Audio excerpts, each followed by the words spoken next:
You are not the body.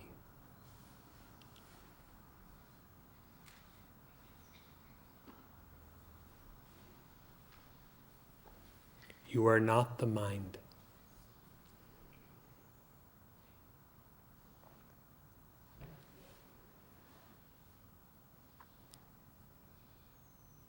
And you are not the ego.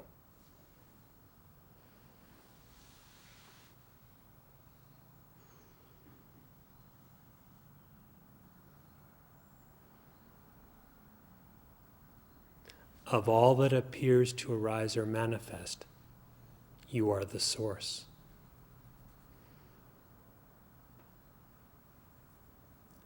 Of the unmanifest, you are the existence.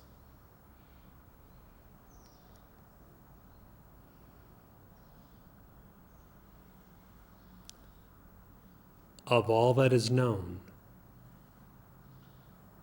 you are the consciousness, which is knowledge itself.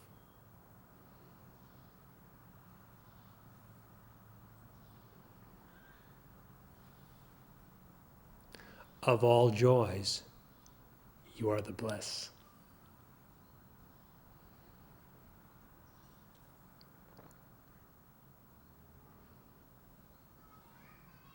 In all perceiving, you are the knowing, which is consciousness, knowledge itself.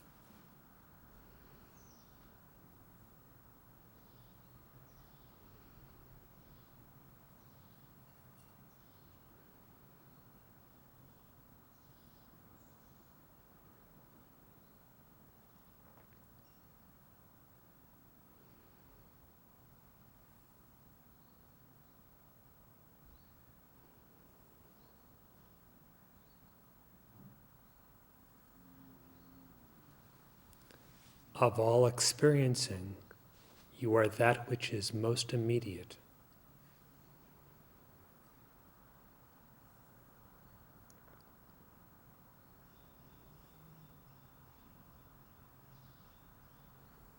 Among all things, you are that which is all-pervading, yet utterly transcendent.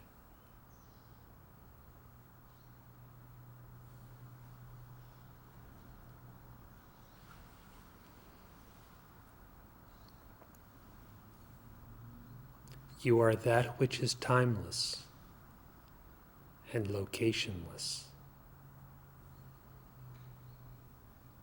You are that which is never born and which never perishes.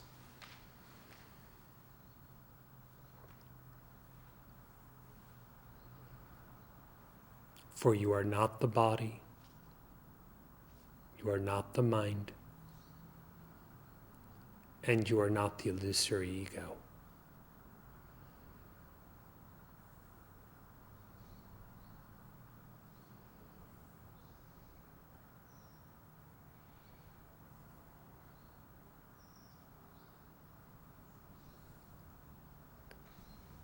You cannot be perceived.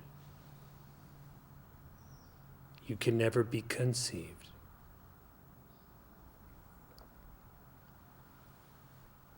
Yet there is never anything of such that is other than you.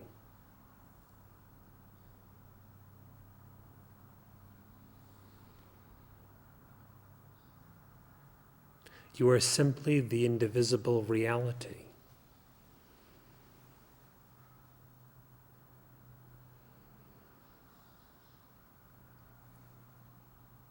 And in the abandonment of the misidentification with the body or the mind, and in the abandonment of the false assumption of being a separate individual entity or ego,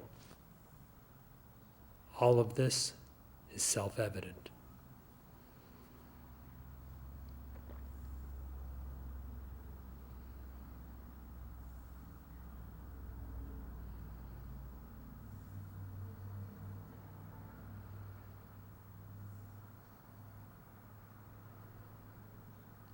Of all that is said and thought, of all that is taught and learned, you are the silence.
inquiring within as the Maharshi instructs, who am I?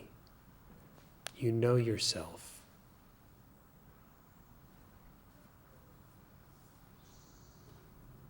When you know yourself, the essence revealed even by the Vedas is you yourself.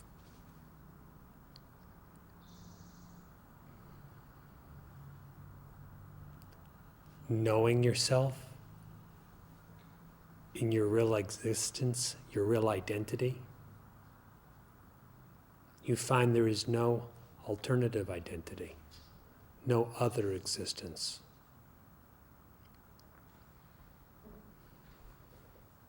The self is the non-dual.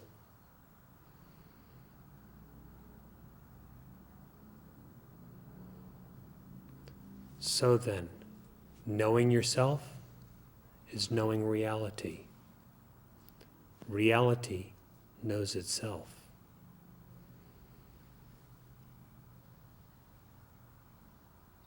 Not knowing yourself is the unreal imagining the unreal. If the unreal imagines the unreal, it does not amount to much.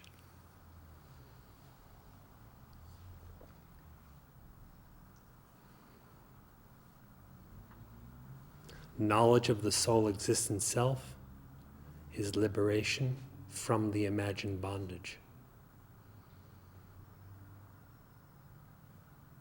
Ignorance, which has no support and no actual substance, is the only apparent bondage.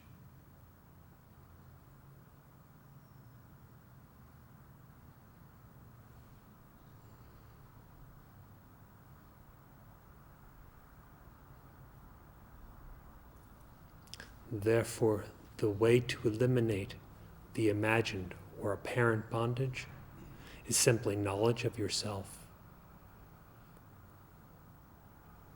For you are not the body,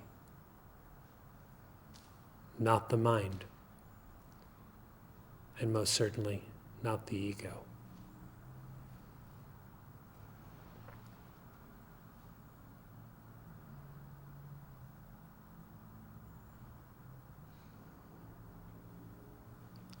If you have a question this morning at any point, feel free to ask.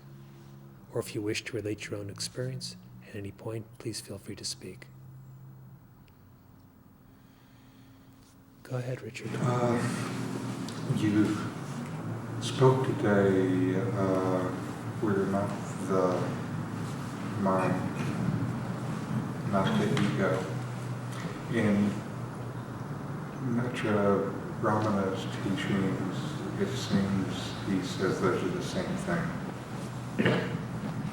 And I asked for kind of two reasons. One is for myself, looking at this, knowing that they're just two different views in through the crystal, but the same thing helps, I think, me discriminate and understand.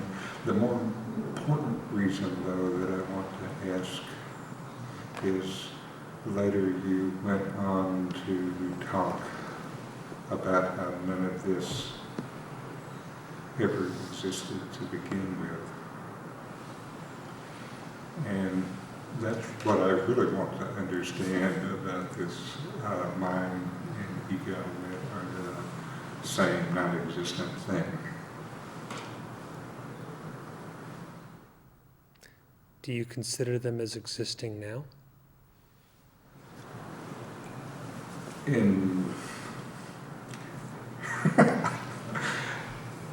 Yes and no. Yes, when you spoke of who we are as the silence, there is neither present in the silence.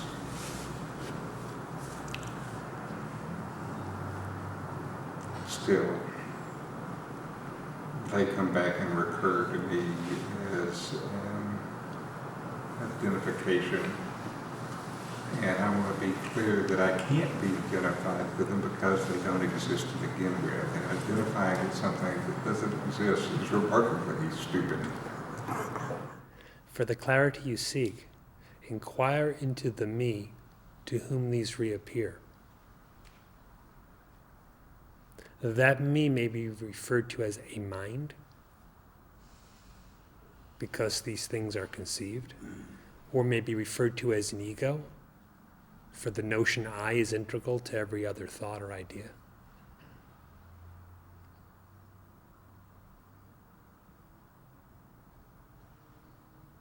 It may be regarded as something subtle.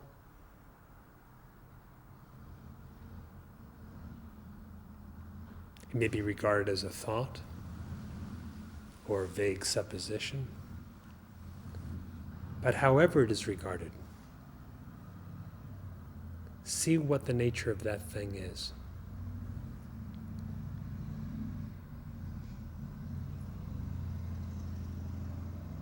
If there is a thing corresponding to the name I, then there'll be differentiation, delusion, bondage, and the rest of samsara. If upon inquiry you find that it is rootless, that there is nothing there, there is one that is existing, but it's not a trace of an ego or a mind to it, then all the instruction about the unborn, the uncreated, the undifferentiated will be self-evident. While we were speaking, I was looking at the ego and the mind, and one of the things that it seemed is while they are subtle, there still is something that is kind of much finer, that's more subtle.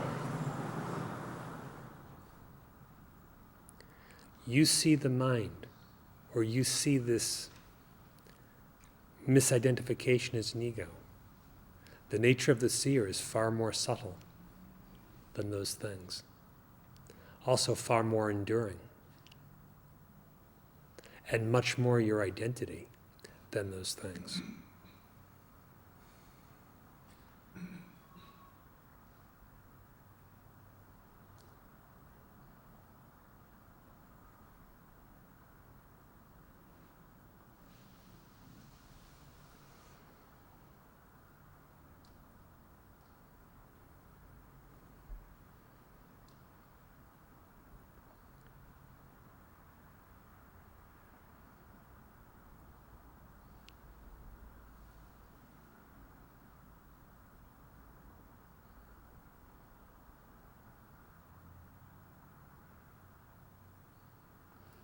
You know from the Maharshi's instruction that at points he says the mind is nothing more than a bundle of thoughts.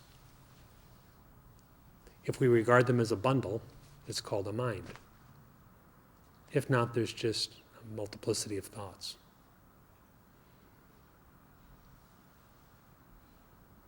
You also know that he refers to the ego as a ghost with no form of its own, and a knot that seems to tie together pure consciousness and the insentient body.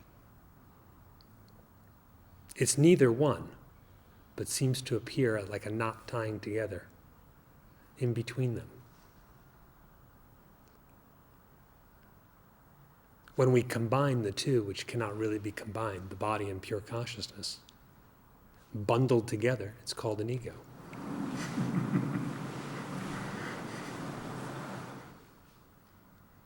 Examine these bundles.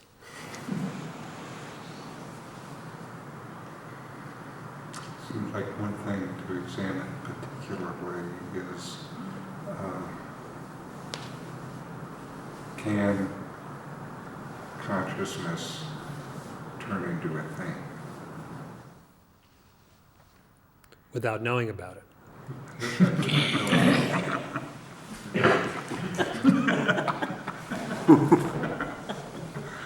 Why then not knowing about it? Well, if it knows about it, then it can't be that thing, because that thing is subjective.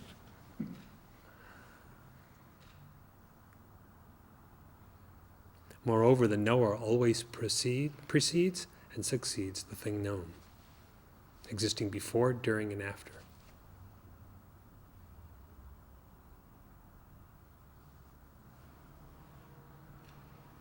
You have to see that your nature is only pure consciousness. That is your only identity, and consciousness will not change its nature,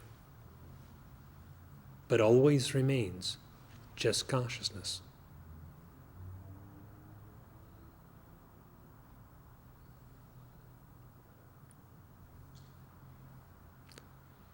What is real is immutable and always remains such.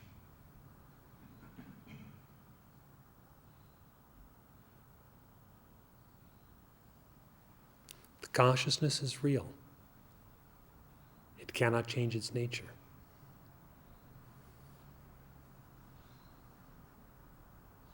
Examine closely what appears to have happened that the consciousness seems to be something it's not.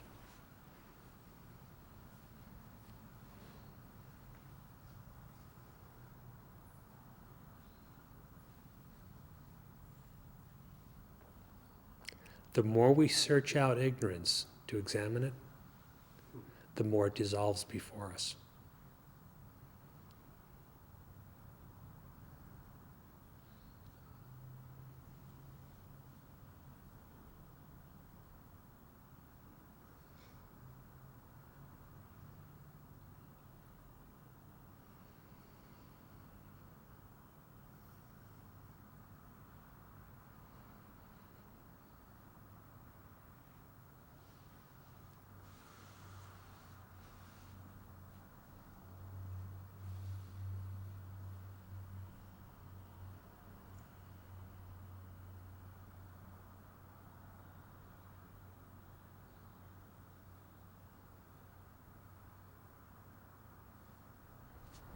Thank you, Master.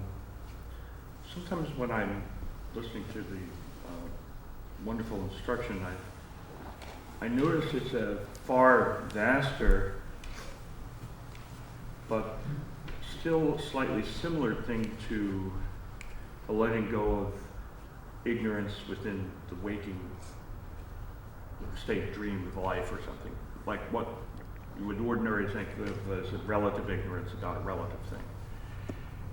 Because I notice that at the point where I'm convinced that it's unnecessary, pointless, undesirable, and that I have cast up what I sometimes think of as a magic barrier. And I say magic because there's no conceivable mechanism for it to work, the barrier. I mean, there's nothing that would make it a barrier.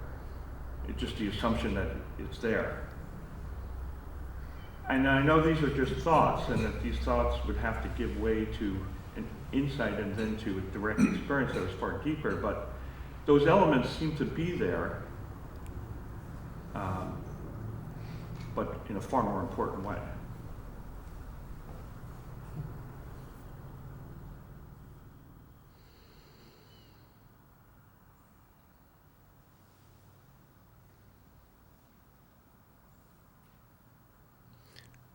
What you're describing is exactly the case. Now, what makes you think of yourself as being in a waking state? I don't want to think of myself that way, but let's say I have memories of some success in relative ignorance passing to what's supposedly better understanding of relative things, and that it went through that process. All right. That in the dream, the character goes through that process. All right. In that case, though, there is that process of getting rid of some limited thought for a clearer thought. Right. And the similarity to that extent of going beyond thought entirely is so. But again, why did you refer to yourself as being in a waking state? Well, that's one of those magic barriers that are unnecessarily constructed. Are there two sides to an imaginary barrier?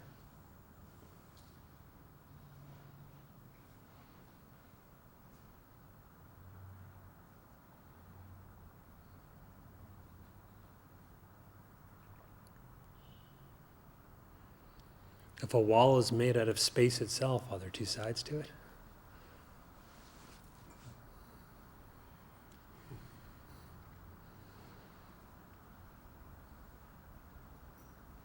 Even now and always, what is your state?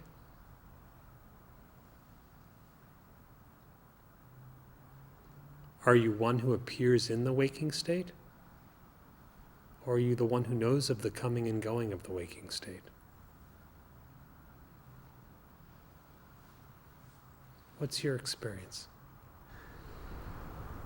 Well, in that regard, I mean, and it's not exactly what you were asking, what amazes me a lot lately is the appearance of the Maharshi's teaching somewhere in this relative life, and then the meeting of a disciple of the Maharshi and the grace of being able to get living instruction. But even more, even in another way, I noticed that I am blown away by the bliss that I sense in the sage. But if that's the waking state, and this is the appearance of reality in that state, or the reflection of it, then where is that bliss that I'm so blown away by? Certainly not in a body like this body, not in this body, but it's still there. And how can it be known? How is it that it is known? It is known with your senses or something deeper? No, it's not known with the senses. Is it known by just intellectual thought or something deeper? No. It's like known the way you know you're in love, or that someone is loving. So it's in the depths. Right. Only here the bliss does not have an object to be a cause, nor does it have conditions. It is known in the depths of your own consciousness. Consciousness and bliss and being are all one and the same thing. Let's start with just the very beginning of your description there, the Maharshi. You're casually saying the Maharshi is appearing in the waking state. Well, the teachings of the Maharshi appeared, yeah. What are For this character. Yes, but what are those teachings? That there is no way.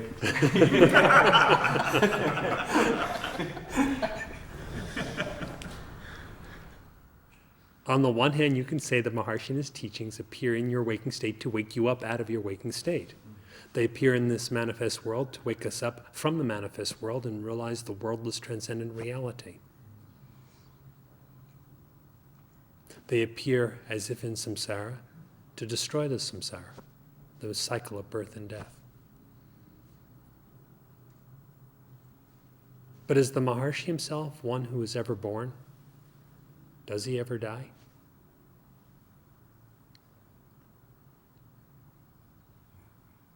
That which is without beginning and end is grace itself.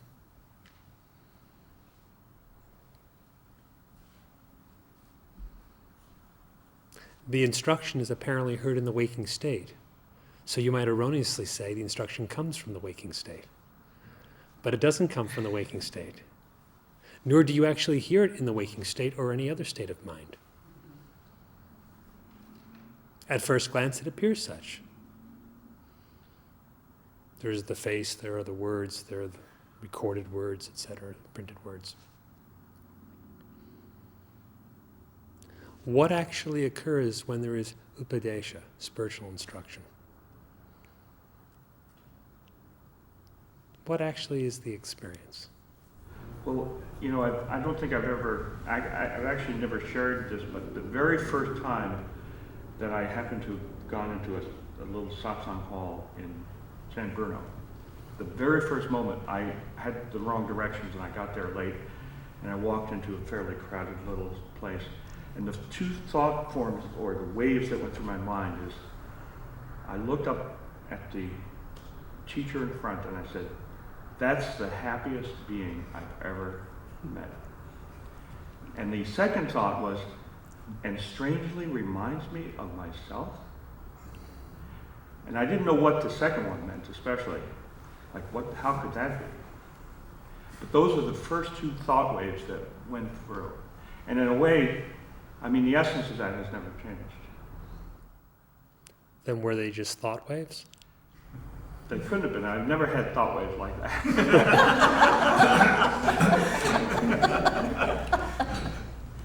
There was a deeper knowledge shining. And it was instantaneous, and it wasn't based on testimony of the senses or analysis by the mind. Nor is it restricted to the waking state.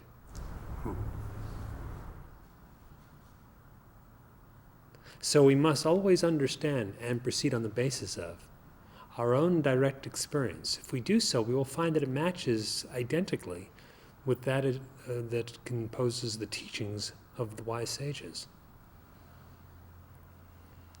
But we must always proceed by direct experience.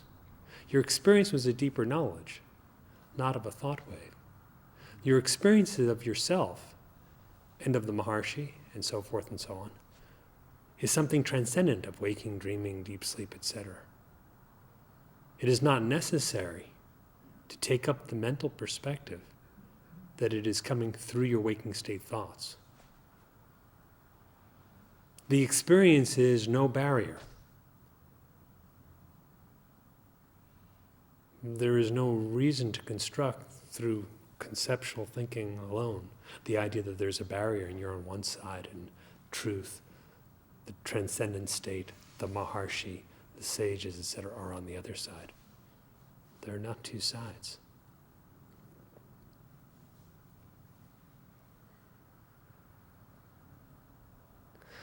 While it is important always to be humble and egoless in that sense, it is also important to dive deep and not deny one's own experience.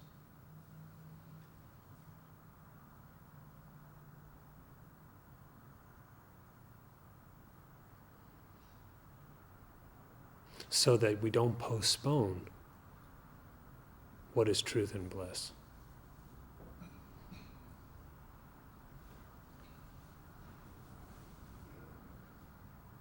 You see an analogy of what is in the world is called knowledge and ignorance, and can apply it to a certain extent only, to true knowledge and the destruction of delusion.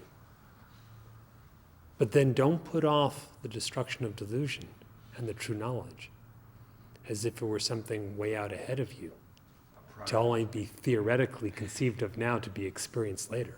But plunge in right then and there. Yes, we don't make a project out of inquiry saying, we're in the planning stages. We will inquire who am I later. No, not like that.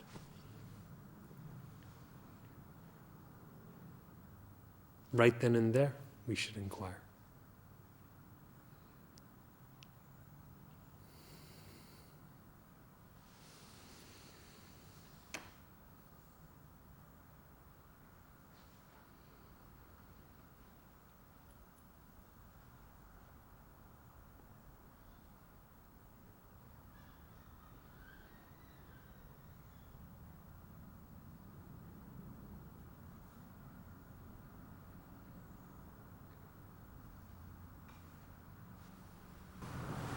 The thing you said to Jay about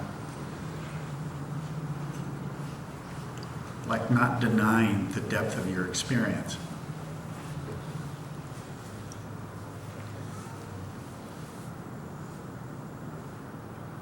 And I don't know why, but I do deny it and then kind of want to believe in something else for a while.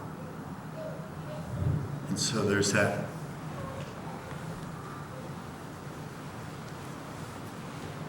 apparent movement to something away from myself, in something, doing something else.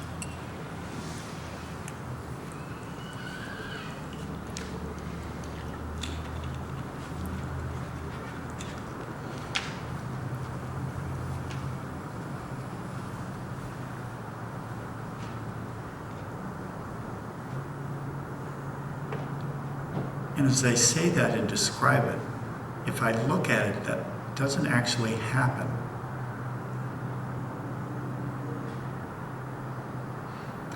The apparent division doesn't happen. But I have to say, I think at times it does happen.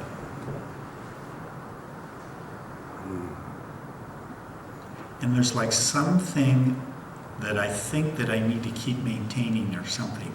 Like I need to return back to something. And it's the wrong thing to return back to, that's clear. Do you yourself go anywhere or return anywhere?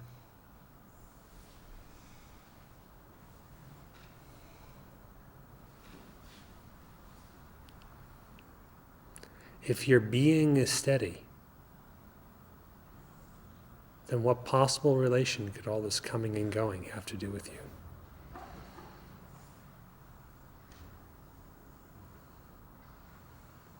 What relation could you have to what comes and goes?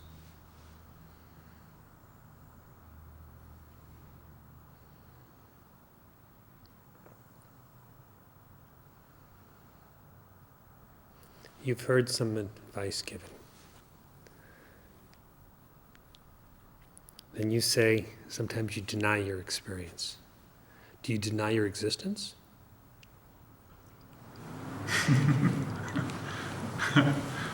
No, that's impossible. So earlier it was said, of all experiencing, you are that which is most immediate.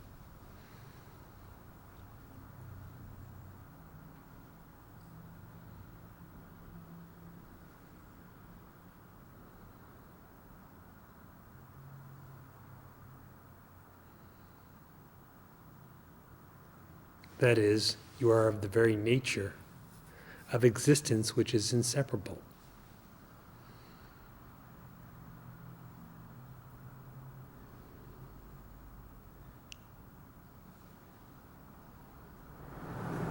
I think I see what you're saying. It's like there's the most immediate experience is it. There isn't anything beyond that. If there is, it'd have to be something I was making up. And if you make up something, then inquire to determine what actually is your identity. What is your nature? You will find it always to be just pure existence, pure consciousness.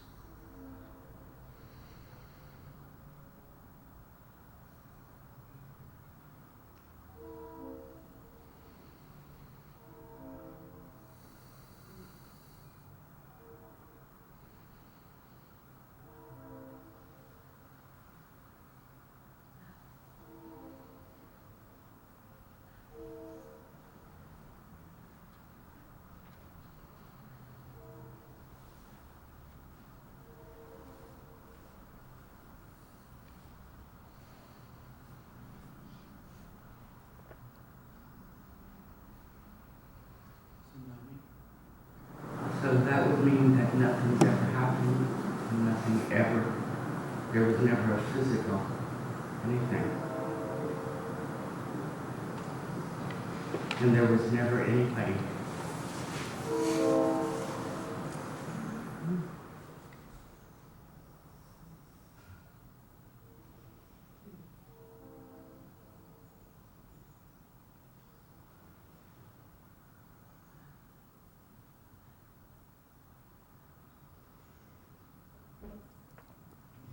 It is only from the I am the body misconception that we speak of physical things occurring.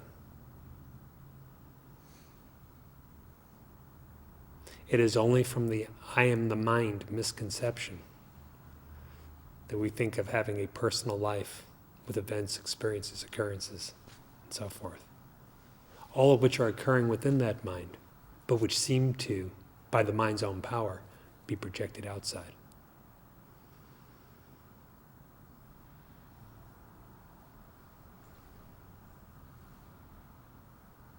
Without misidentification with the body or the mind, and free of the idea of being an ego entity, the possessor of the body, the possessor of the mind. Who can say what happens?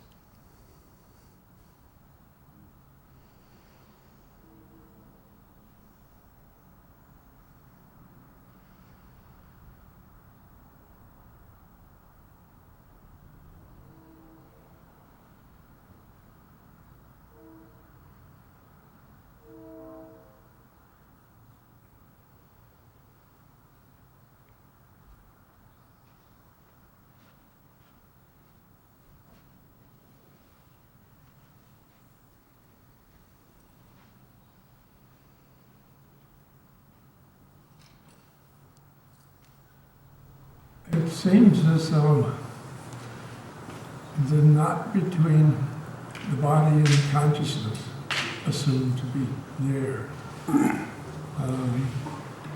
Chitta Granthi, is where we assume the ego to be. That seems to be as close as I can come to any idea of ego. And that knot seems to be almost entirely composed of the assumption that we understand or know what perception is. In other words, it seems to be the idea or the misperception or the misidentification with some process of perception. So it seems as though looking into investigating the ego, asking who am I, is really asking what this assumed perception is. And the more I look into it, the more I find that there's absolutely we have absolutely no idea of it. It's all just a pure assumption, like the ego itself, or like the Chitta Granthi. So it seems as though the investigation into who am I is the investigation into this misperception of some process that we assume to exist that doesn't exist at all. And in fact is really clear. It seems as though that should clear up the knot. That is, the knot would be a granny knot. And a clue to this seems to be that I've never found anyone who will discuss this or even think about it. It seems to be an assumption that everybody is holding on to by not investigating. How is it that you speak of the everybody? In that phenomenal world, when I try to talk with somebody about it, it evaporates. By what means do you know the phenomenal world and the everybody? It's the same thing I'm trying to investigate.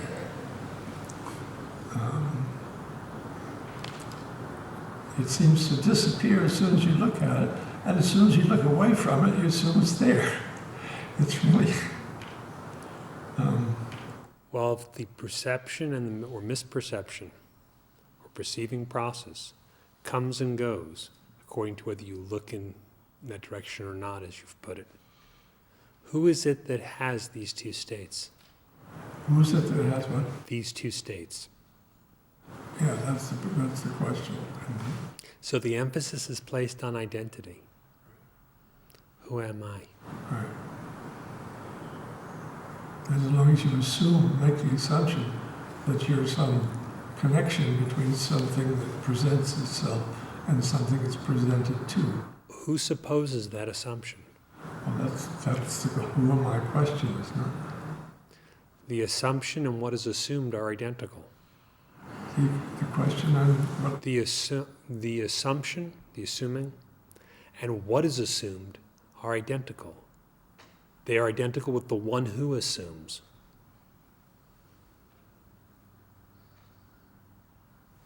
Thus again, the emphasis is on identity.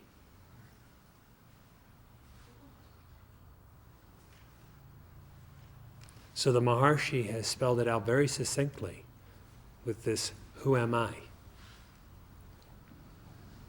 A process must occur for someone.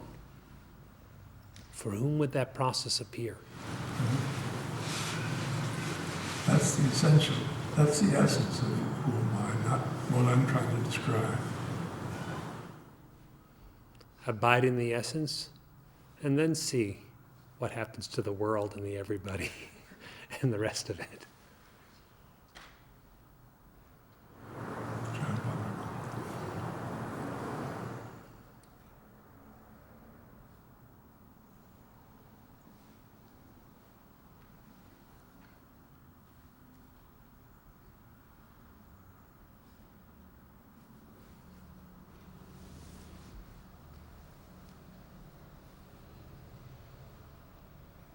So I'm thinking, these past conversations, kind of thinking that, I have a good experience and it seems clear, but then what makes it dissipate is I'm choosing wrong identity. And this goes unquestioned. Because it seems like that's what it comes down to. When I come here and you have a discourse or just discussions with others, it always comes down to who you are. What you're just talking to Stan, that assumption. Because from that assumption, you get a lot of growth. So if I start believing or not believing, either one, if I don't believe in, an existent entity, there's no sprouts. However, if I start believing, there's this entity, and pretty soon, let's paint the entity different colors. Look right there. I start to believe. What happens?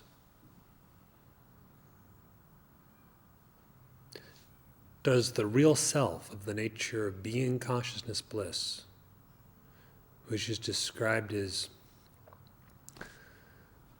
Satyam Jnanam Anantam, true knowledge, infinity. Does that have the problem? Does that assume anything? I know.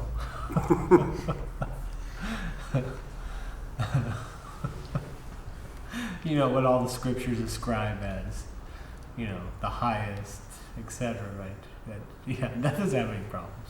Doesn't have any problems. They don't describe it as... The Upanishads do not read. One day Brahman decided to get diluted. Not the case. But Brahman is always just Brahman. So when you say your experience fades, what happens?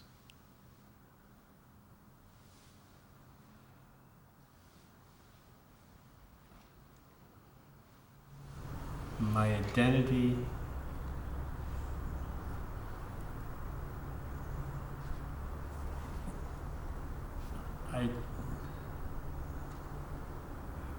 it seems like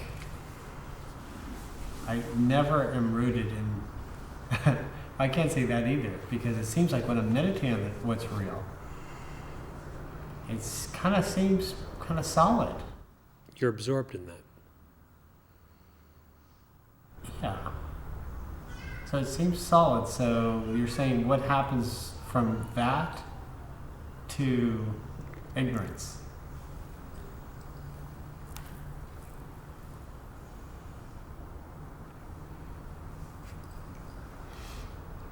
Well, because the weird thing is what's real is rock solid. Okay, it's always there. Okay. It is unmoving. It's unmoving. And however, this other state is definitely moving all the time. What is the cause and substance of the other state? Well, it's a chunk that breaks off from the absolute. How does the absolute get chunky and then will break off? How does that happen?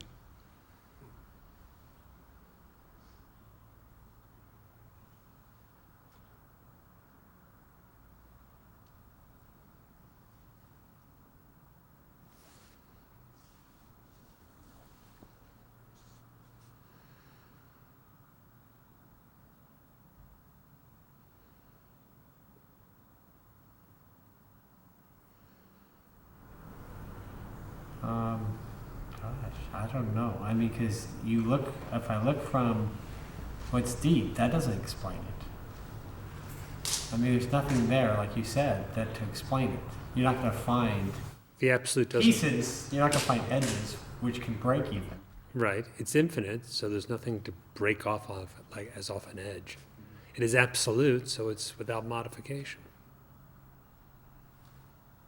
And it is you. It is the self. But it's kind of, So there's no separate identity. that's the beauty of it, because when there's ignorance, and this is sort of another thing that it seems like I keep coming back to, is that, I wish I could just get this clearer, because it seems like if I just notice what I'm taking myself to be and who I am directly, like not very complicated really, but just trying to discover what is really going on here, kind of directly, then it's like, oh yeah, it's just made a mistake. It's just like I just had this kind of belief in something, but that belief really had no substance. It was really myself imagined as something else. So only yourself was existing always. A mistaken belief in which the seed of that belief is the one who has it, and he himself is the mistaken belief.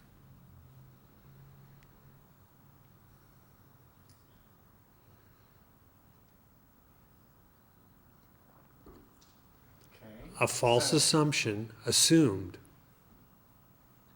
by the false assumption itself. But we have that problem in engineering sometimes when they say, okay, here's the source, here's the destination. The engineering team of Brahma Vishnu Shiva, they had the same No, engineering problem. it's funny because people call you up and say, oh, you have these problems. Oh my God, this is a disaster. And what happens is they say, okay, here's the source. Now we're going to say the source is going to be somewhere else. But they don't realize that actually there's no source. They didn't make a source. And so it just kind of runs, it's like out of control at that point, right? Because there's no source. Maya's engineers are just like that. There was no source. It did not have a beginning place.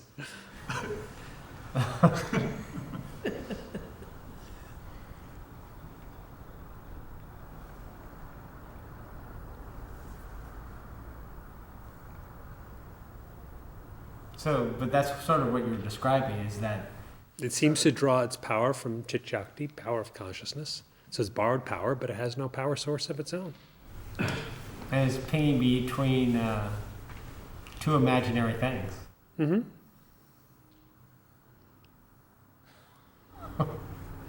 And they don't really... So ignorance is said to be rootless. The samsara is said to be rootless. Maya is said to be beginningless.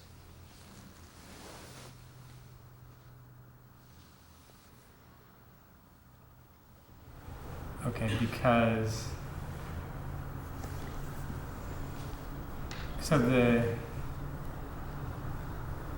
even though there's a belief in something that's rootless, so once that belief is there... The belief is the same rootless thing. The one who assumes, the assuming, and the assumption, that is the ignorant one, the ignorance, and about which he's ignorant. All the same thing.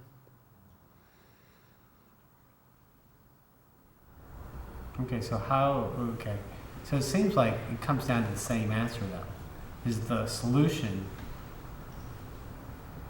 is to find out its rootlessness. And since ignorance pertains to oneself, the answer is finding out the nature of oneself.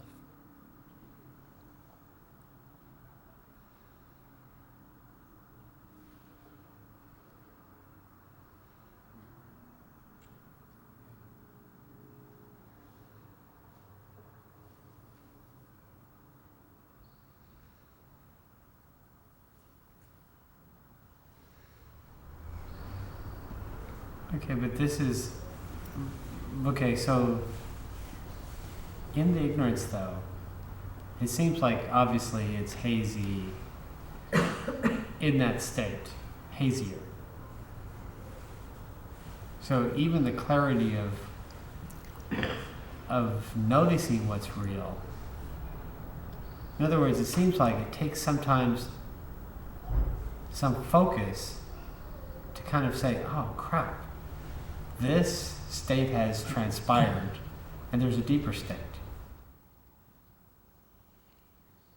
That focus or discrimination, viveka, where does it come from? Yeah, it comes from, ultimately it comes, from the self. So it comes from the light of the self, but in that light of the self itself, there's nothing else remaining. Such is called destruction by knowledge. What do you mean, remaining? You have this focus, you have this discrimination. You discriminate between what is real and unreal, between who you are and what you're not. And so discriminating, you find who you are is the reality and the unreal hasn't come to be at all. There's nothing corresponding to the unreal. So knowledge is said to destroy illusion.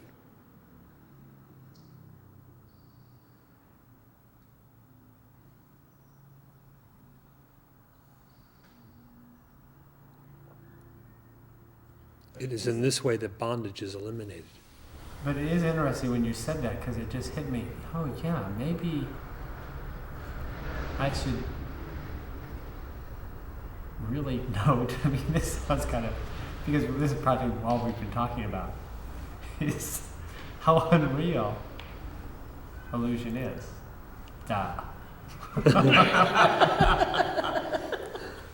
The final mantra sanctifies the statement.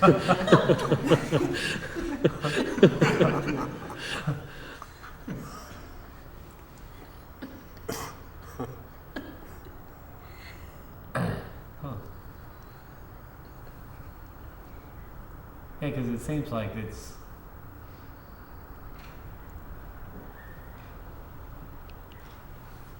once it loses weight, it doesn't have, it doesn't have substance. So there's nothing much to look, investigate in a certain sense. But it probably is good to see if it could ever have any substance. That's a necessity.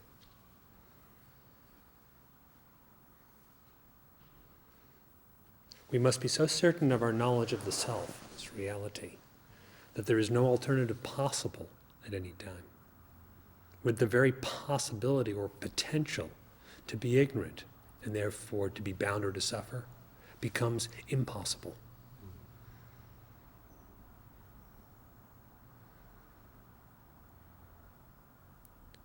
Where another state, another identity is utterly impossible for all eternity, that's non-duality.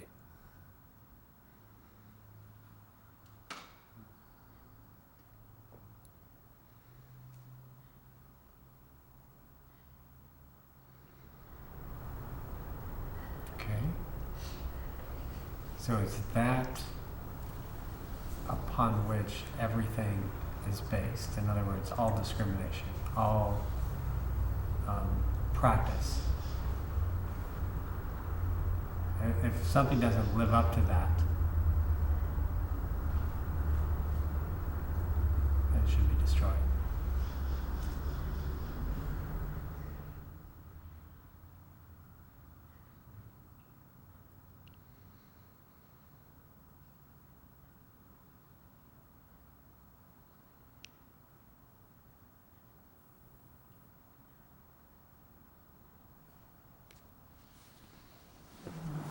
Just a couple of questions actually. So you're saying you are the closest to the experience, and usually we associate bliss to that experience. And why is it always that the bliss is associated to the self and not other experience that we go through, like fear or something else? Because bliss is our very being, our very nature. What we call fear is only a veiling, an obscuration, a covering over of bliss, a covering over of our being. Where being is perceived, where the self is perceived, there is no duality and no fear. Where the self is not known as it is, then there can be fear, because then there is duality. Likewise is it with all other emotions. What we call emotions, fear, and other kinds of emotions, anger, frustration, envy, jealousy, desire, etc. All of these are constructed of thoughts. Bliss, being of the nature of pure being consciousness itself, is not constructed of thought. Indeed, it is when erroneous thoughts are destroyed that bliss shines. And when erroneous thoughts are destroyed, the other so-called emotions become impossible. You have to think of something to be afraid of it. But bliss is not like that. So another regarding my experience. So it seems like I have different experience during different meditation time. One is like at one point I was trying to go the route where you start with saying you're not the body, you're not firmly, but don't try to find who you are. Just assume that you're not any of these things, thought, and then you enter a state where you just stay still. And then there's nothing else to do there. No inquiry even goes there because you're not assuming yourself as anything. So, but it doesn't continue. It doesn't give that kind of a bliss or something that we talk about. It just gives you some kind of peace. But there is some kind of, like, I don't know whether I can say tranquility, but some kind of peace there. So, but there's no self-inquiry or there's no inquiry process even after a point. But you quickly hit that by just identifying yourself as not any of these things. So, but I don't know, it just, there's no question here, but that's one experience. Another one is like when you do the meditation and then do the japa along with it, you get some kind of physical experience, like mostly it's in your head, in your forehead, kind of. So, and I also see that there's a different experience, something to your heart is there. I mean, like your focus is towards your heart, and sometimes it's to your forehead. It's like mixed kind of experience. Whether there is experience in the heart, forehead, or any other location or place, there is one who is aware of these. The one who is aware has no location. The one who is aware has no definition. When tranquility or peace are experienced in meditation, it is his own peace or tranquility that is being experienced. Inquiry should not be regarded as merely asking the question, who am I? As the Maharshi says, ask the question once and dive in. That diving in or inquiry is more than asking the question. What's being referred to as who am I is the searching out of one's existence, which transcends the words and thoughts used to describe such search. If one remains truly without definition, then one is stateless. For the truly undefined, or the true definition of one's own self, there is no beginning or end. If the state is temporary, or if inquiry seems impossible there, you may need to examine what other definitions are still lurking in there, quietly so. When the spirit of inquiry and the remaining undefined, that is, not defining yourself as this or this or this, as body or mind or anything else, When these are fused together, the experience is direct. When the experience is direct, peace and bliss become the same. And that peace and bliss become the same with one's own self.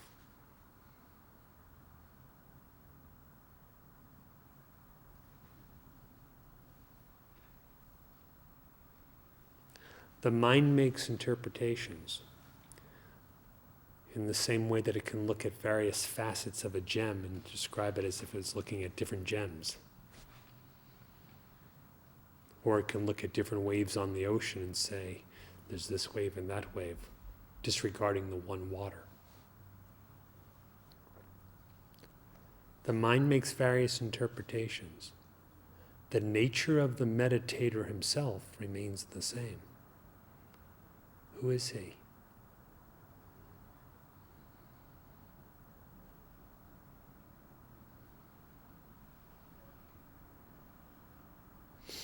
Once the rope is mistaken to be a snake, we can then describe the snake with various colors and parts. When the notion of the snake is discarded and the rope is seen, it is quite singular, without variety. If we consider meditation in objective terms, there are various parts in different kinds. When the meditator is purely the source and substance of the meditation, that is, when the meditation is entirely upon the nature of the meditator,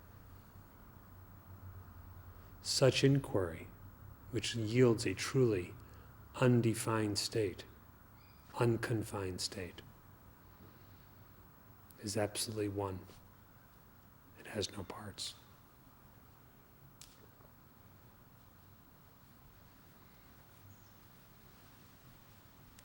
Meditate on the nature of the meditator.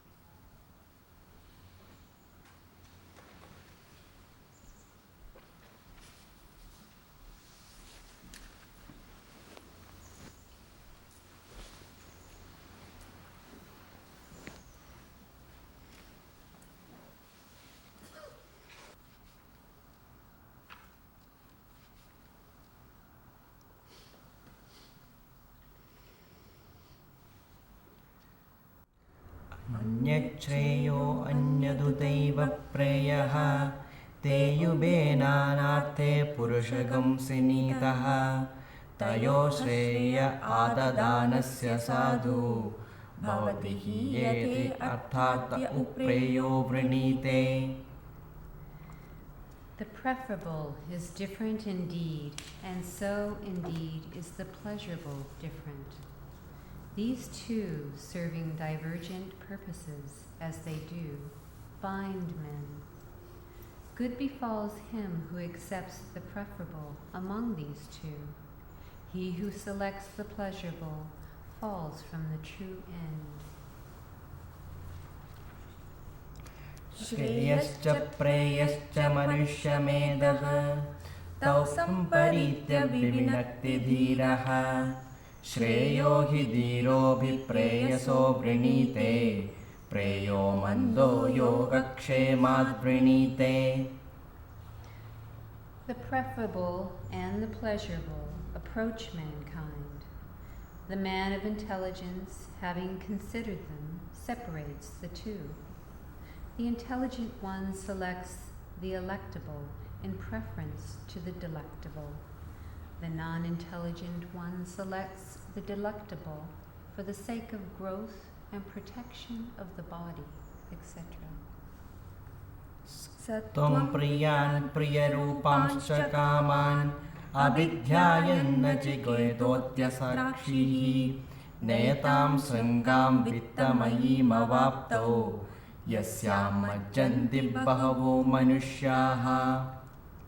O Nachiketa, You, such as you are, have discarded, after consideration, all the desirable things that are themselves delightful or are the producers of delight. You have not accepted this path of wealth in which many a man comes to grief. दूरमेते विपरीते विशूचि अविद्याया च विद्येति ज्ञाता विद्याभिप्सिनं नचिकेतसं मन्ये नत्वा कामा बहवो लोलुपन्ता. That which is known as knowledge and that which is known as ignorance are widely contradictory, and they follow divergent courses.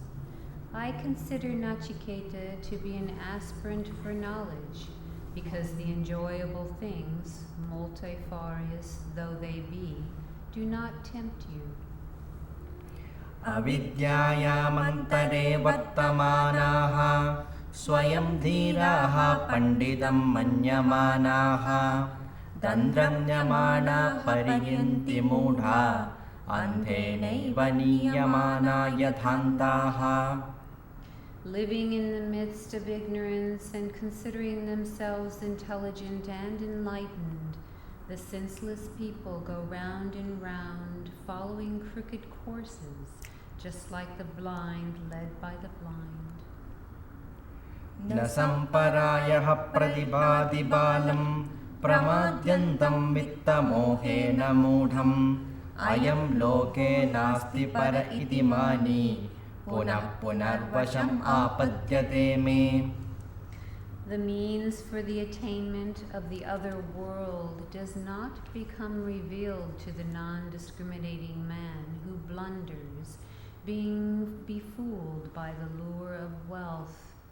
One that constantly thinks that there is only this world and none hereafter, come under the sway again, come under my sway again and again. श्रवणायापि बहुर्भियो न लभ्यः शृण्वन्तोऽपि बहवोऽयं न विद्युः आश्चर्यो वक्ता कुशलोऽस्य लब्धा आश्चर्यो ज्ञाता कुशलानुशिष्टः. Of that self which is not available for the mere hearing to many, and which many do not understand even while hearing, the expounder is wonderful, and the receiver is wonderful. Wonderful is he who knows under the instruction of an adept. नरेणावरेण प्रोक्त एष सुविज्ञेयो बहुधा चिन्त्यमानः अनन्यप्रोक्ते गतिरत्र नास्ति अनीयान्यतर्कम् अनुप्रमाणात्. The self is not certainly adequately known when spoken of by an inferior person, for it is thought of variously. When taught by one who has become identified with it, there is no further cogitation with regard to it, for it is beyond argumentation, being subtler even than the atomic quantity. नैषा तर्केण मतिरापनीया प्रोक्तान्येनैव सुज्ञानाय प्रेष्ट यां त्वामापः सत्यधृतिर्बतासि त्वादृङ्गणो भूयान्नचिकेतः पृष्टा.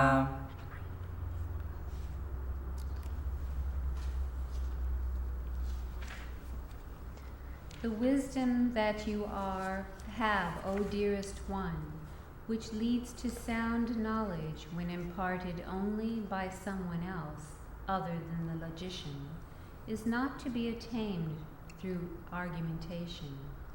You are, O compassionate one, endowed with true resolution. May our questioner be like you, O Nachiketa. न जायते म्रियते वा विपश्चिन् नायं कुतश्चिन्न बभूव कश्चित् अजो नित्यः शाश्वतोऽयं पुराणो न हन्यते हन्यमाने शरीरे. The intelligent self is neither born nor does it die. It did not originate from anything.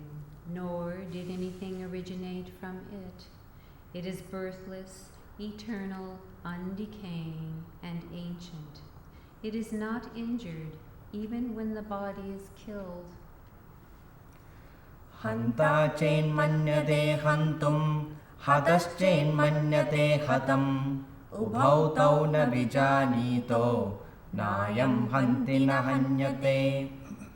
If the killer thinks of it in terms of killing, and if the killed thinks of it as killed, both of them do not know. It does not kill, nor is it killed. Anoraniyan mahato mahiyan, atmasya janto nihito guhayam, tamakratu pashyati vitashoko, dhatu prasadan mahimanamatmanaha. The self that is subtler than the subtle, and greater than the great, is lodged in the heart of every creature. A desireless man sees that glory of the self through the serenity of the organs, and thereby he becomes free from sorrow. Asino duram vrajati, shayano yadi sarvataha, kastam madam devam, madanyo jnatum arhati. While sitting, it travels far away. While sleeping, it goes everywhere. Who but I can know that deity who is both joyful and joyless? Ashariram sharireshu, anavasteshu avasthitam, mahantam vibhumatmanam, matva dhiro na shochati. Having meditated on the self as bodiless in the midst of bodies, as permanent in the midst of the impermanent, and as great and pervasive, the wise man does not grieve.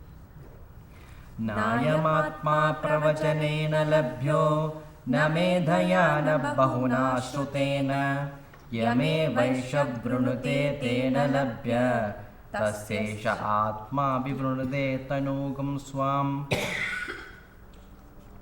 This self cannot be known through much study, nor through the intellect, nor through much hearing.